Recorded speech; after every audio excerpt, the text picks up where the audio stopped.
सुप्रभात। साधकों की चार शक्तियाँ, यह हमारी आज की आध्यात्मिक चर्चा का विषय। साधकों की चार शक्तियाँ।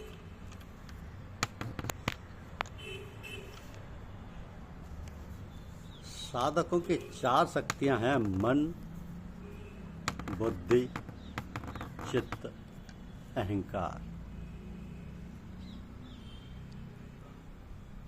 अब इनकी विवेचना भी आवश्यक है।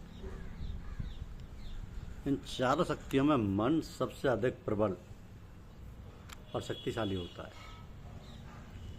इसकी चंचलता व गति वायु गति से भी तीव्र होती है। इसके कारण यह है कि मन चारों शक्तियों का केंद्र होता है और इस पर अंकुश व नियंत्रण करना असंभव सा प्रतीत होता है। तो मन में रजोगुण व तमोगुण की अधिकता होने के कारण जिज्ञासु इसके अधीन रहता है,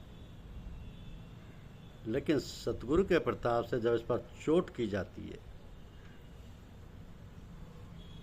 तब इसकी गति सतोगुण की ओर हो जाती है तथा निरंतर साधना व प्रयास से गुरु के बताए मार्ग या विधि पर धीरे धीरे सतगुणों की ओर चलने लगता है।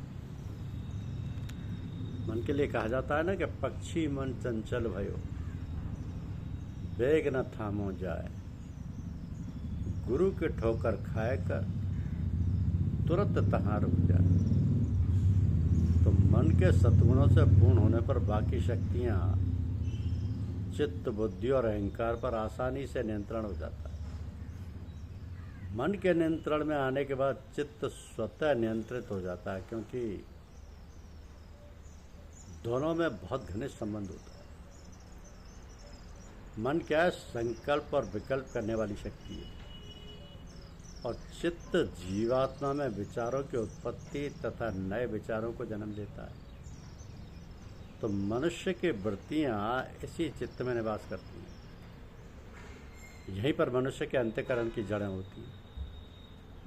मन, बुद्धि, चित्त व अहंकार से ही मनुष्य का अंतःकरण बनता है। अर्थात अंतःकरण की शुद्धता बनाए रखने के लिए मन और चित्त को शुद्ध बनाए रखना जरूरी है, जो कि निरंतर साधन व अभ्यास से संभव हो जाता है। तो बुद्धि और अहंकार दोनों ही स्वयं मन चित्त के अनुरूप हो जाती हैं। गुरु का कार्य जिज्ञासु का अंतःकरण साफ करना होता है, जो कि जन्म जन्मांतर के गंदगी व कालिमा से भरपूर होता है। इसलिए परम संत महात्मा रघुवर दयाल जी ने स्वयं को धोबी व भंगी की संज्ञा दी है, क्योंकि जिज्ञासु के चित्त का स्वभाव परिवर्तित करके या एकाग्र करके उसके अंतःकरण को शुद्ध किया जाता है। अब जिज्ञासु के चित्त को रजोगुण व तमोगुण से हटाकर सतोगुण पर लगाया जाता है और यहीं से चित्त स्वतः निर्विकार में आने लगता है और योग की क्रिया आरंभ हो जाती है। इसलिए कहा जाता है कि योगश्चित्त वृत्ति निरोध है, अर्थात वृत्तियों को रोकना ही योग है। वृत्ति के स्वरूप को जानने के लिए हम एक बिंदु को वृत्ति कह सकते हैं और अनेक बिंदुओं को वृत्तियां कहा जा सकता है। अर्थात वृत्ति की कोई भी लंबाई व चौड़ाई नहीं होती। यदि इन बिंदुओं को आपस में जोड़ दिया जाए तब रेखा बन जाती है।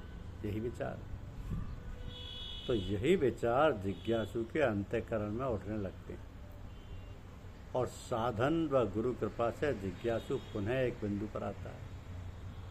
इसी प्रक्रिया को निरंतर करने से जिज्ञासु विचारों से मुक्त हो जाता है, अर्थात ठहराव की स्थिति आ जाती है और साधन समाप्त हो जाता है।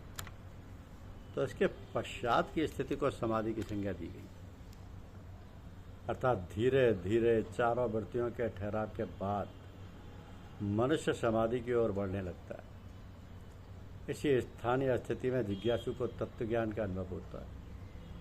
शरीर स्थिर हो जाता है, बाहरी ज्ञान व प्रभाव का अनुभव नहीं होता और आंतरिक ज्ञान अनुभव में रह जाता है। अर्थात मनुष्य का मनोमय कोश समाप्त हो जाता है तथा जिज्ञासु ज्ञान यानी विज्ञान में कोश में प्रवेश कर जाता है।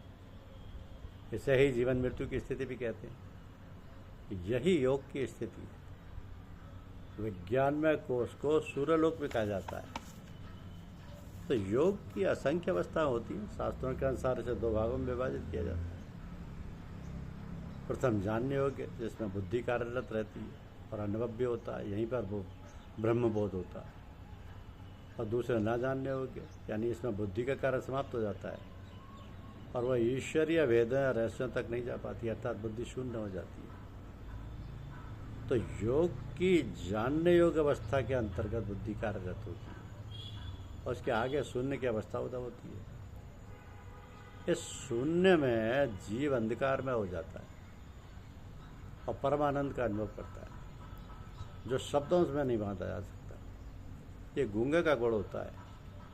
उस अवस्था में जीव का पिछला ज्ञान, बुद्धि, विवेक शून्य हो जाता है और शरीर निष्क्रिय हो जाता है। तो जीव इस परम आनंद की अनुभूति से वापस शरीर में नहीं आना चाहता, क्योंकि यहीं पर उसे ब्रह्म स्वर अलौकिक रसास्वादन का अनुभव होता है।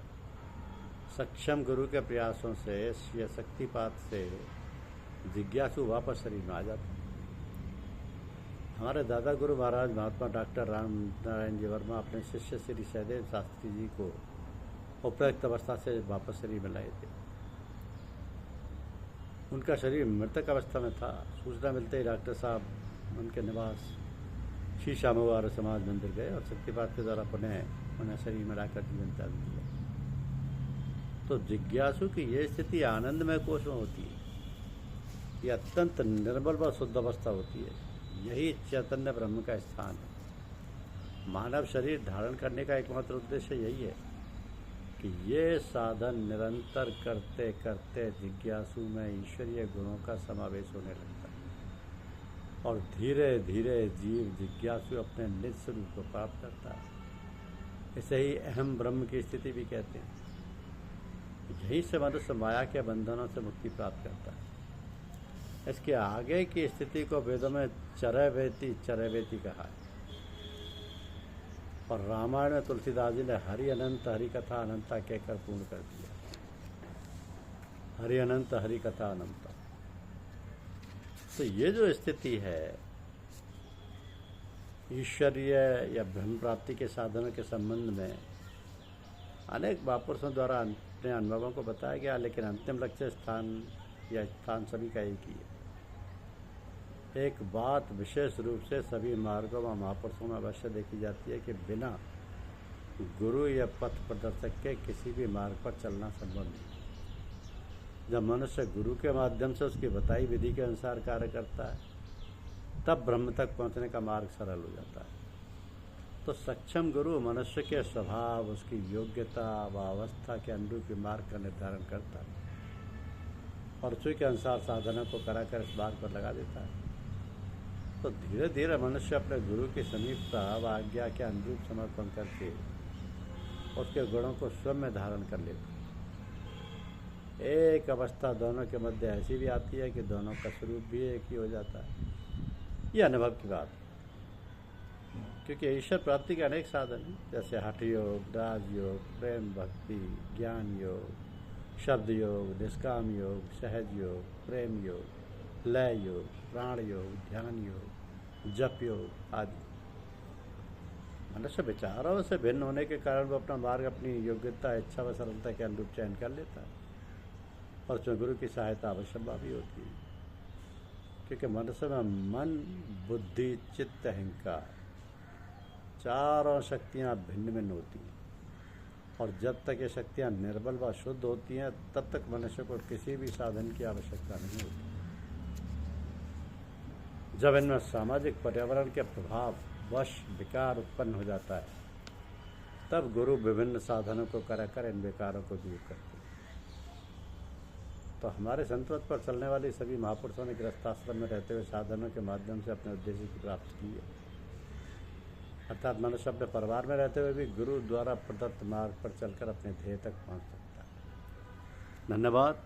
यूट्यूब चैनल को लाइक और सब्सक्राइब अवश्य कीजिए। शुक्रिया।